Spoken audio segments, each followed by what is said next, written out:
Welcome, and thank you for joining us for our asynchronous panel titled Girls in STEM, High School and Beyond. Today, you'll hear from 4 female presenters, 3 high school girls pursuing STEM through robotics, and an engineer from Motorola, all of which have exciting information to share with you regarding their experiences in the field.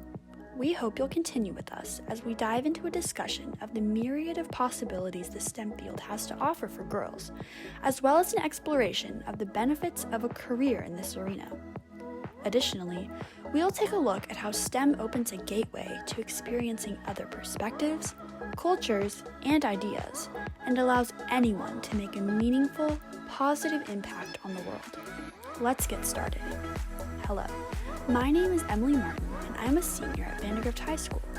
I was first introduced to STEM back in middle school when I signed up for a class called Gateway. The course involved software, hardware, and a whole lot of creativity, and I fell in love with STEM right away. Throughout high school, I've taken a number of advanced STEM courses, but it wasn't until this past summer that I began to pursue STEM more seriously. I decided to join the robotics program at my school and became part of the team QuadX 6299.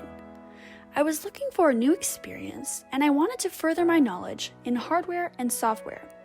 I'm actually a member of the marketing team, which means I'm in charge of coordinating outreach events, but even still, I've been able to get involved in STEM. In fact, the amazing thing about STEM is that there are so many ways to participate. It involves a great deal of artistry and creativity, along with precision and calculation, which I find so exciting. As a member of the marketing team, I've had the opportunity to further my love for STEM in creating my team's engineering notebook, or EN for short. The EN is essentially a portfolio that demonstrates everything the team has done throughout the course of the season. Members of the hardware and software teams add entries that detail their progress throughout the year, and I'm in charge of formatting these entries so they're ready to be presented to judges at competitions. Through directing the EN, I'm able to utilize skills in design and communication while learning more about the ins and outs of our robot and the STEM that goes into our final product. In addition to robotics, I was fortunate enough to be offered the opportunity to participate in a cancer research course through Harvard University this summer.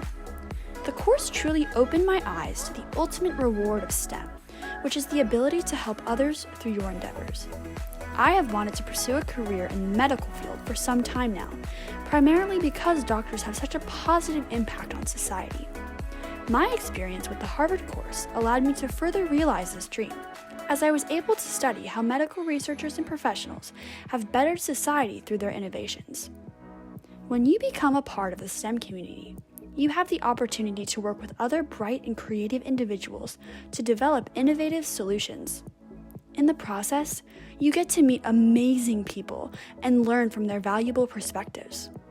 I have been introduced to some of my dearest friends through both robotics and the Harvard course.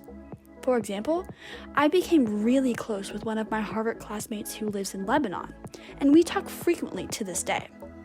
In the end, you've not only forged bonds with your peers, but you've created something unlike anything that's ever been done before. My ultimate takeaway from my experiences in STEM is that the possibilities truly are endless. So, it's up to you to act on your ideas and turn your dreams into realities. Hello, my name is Suhani, and like Emily, I too go to Vandergrift High School. I'm in 11th grade though, so I'm 1 grade below her. Like Emily, I also started my focus on STEM in middle school with the Gateway class. Let me tell you, it was one of the most fun classes I've ever taken, with hands-on projects dealing with things like making electromagnets, designing gliders, welding, and even making mock prosthetics. This class allowed you to actually see the result of your learning. And that's the thing about STEM. Most of the time, you get the chance to see the corporal impact, the physical result of what you've made. I got into robotics in 8th grade with a first LEGO League team, and from 9th grade onwards, I became part of Team QuadX 6299. Robotics, and by extension STEM, is not truly just about what you made.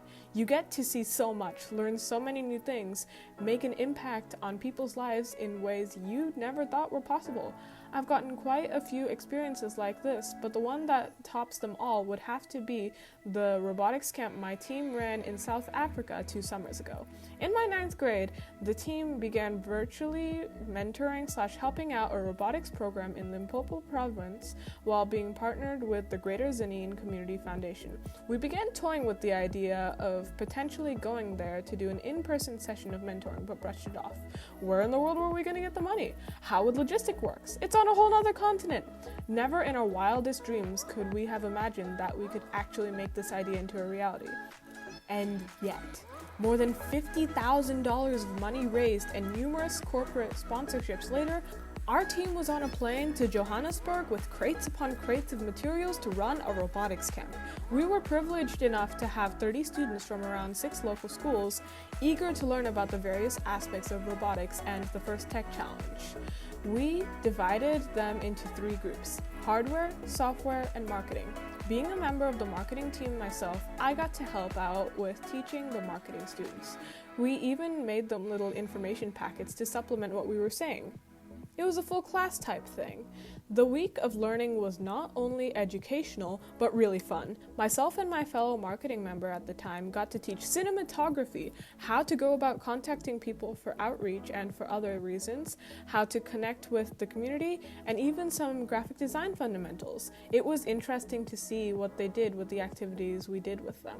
At one point, using the small brushes and some other materials I can't remember, they even came up with some rudimentary electric toothbrushes. You can see my other marketing member at the time helping them out with that in the picture to the bottom left.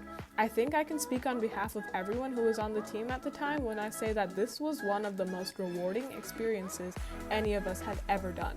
We got to have 30 students with next to no background knowledge in any field we taught, and a week later have them as fully fledged, capable robotics team members. Thanks to our sponsors, we were even able to give them 2 years worth of robotics materials.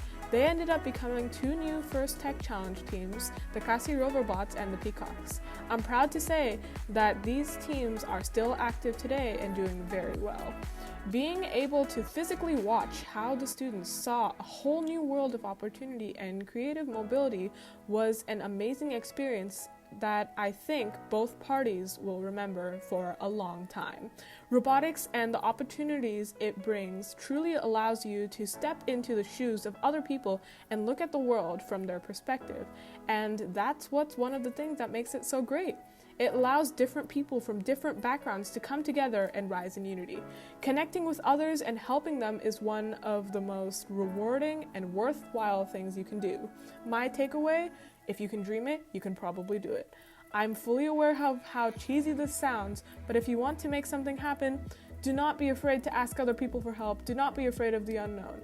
It tends to be worth it. Hi, my name is Anjali Gorthy, and I am on the software team of Team 6299 QuadX. And today I'm going to talk about my experience in the FTC software team and also my competition experience in FTC. I first joined the software team because I heard that coding was a really logical and almost puzzle-like experience, and I would say that is definitely true. Debugging is like solving a puzzle because you're going back to find that one little part that's missing, and it's like solving a problem. It's a really fun activity to do. I would also say that coding can also be creative because there's many different ways to go about problems, and there's many different types of ways that you'll see other people do it. For example, the first time I went to a competition, I went and looked at all of the other team's code, and they had done stuff in a completely different way, even though we all had the exact same code. It was really eye-opening to see the different perspectives of people, especially within the software field and also within the hardware field, because they all had different mechanisms and designs for their robot to do whatever the game required. And honestly, it was really eye-opening to see everybody doing it in a different way, and it was cool to see the different way that teams thought. Competitions are also really fun because not only do you get to see everybody else's design and walk around and see other people's robots, but you also get to use your robot on the field, and it's like a game, and you get to compete with other people, and I thought it was a really fun experience. Hello, my name is Peggy Baker with Motorola Solutions. I am a program manager providing 911 and radio communications to help the community in the moments that matter. Joining the STEM field is exciting with creativity that has a lasting impact on the world. Being in the STEM field provides a basis for a career evolution that is uniquely empowering. I am a program manager, and I have been an engineer that has designed chips, boards, boxes, and systems that involve digital video and communications. At Motorola Solutions, our company has evolved and innovated technology over time. Our company started with radios in the car so that people could listen to the radio as they were driving down the road. Innovation has led Motorola to be the communications provider that transmitted the words for the first moon landing. When you instant message on your phone, that is technology that has evolved from two-way text pagers. Making telephone calls today with your cell phone evolved from making telephone calls over two-way radios, so smartphones are an evolution from two-way radios. STEM and engineering is taking an idea and building upon it like Motorola built upon the concept of having a radio in your car that you can listen to, and today we have smartphones. When you join a STEM field, you are a hero of innovation. Thank you so much for taking the time to watch our asynchronous presentation. On the screen, you can see our team's contact info in case you have any questions or just want to know more about anything. Thanks again, and enjoy the rest of the summit.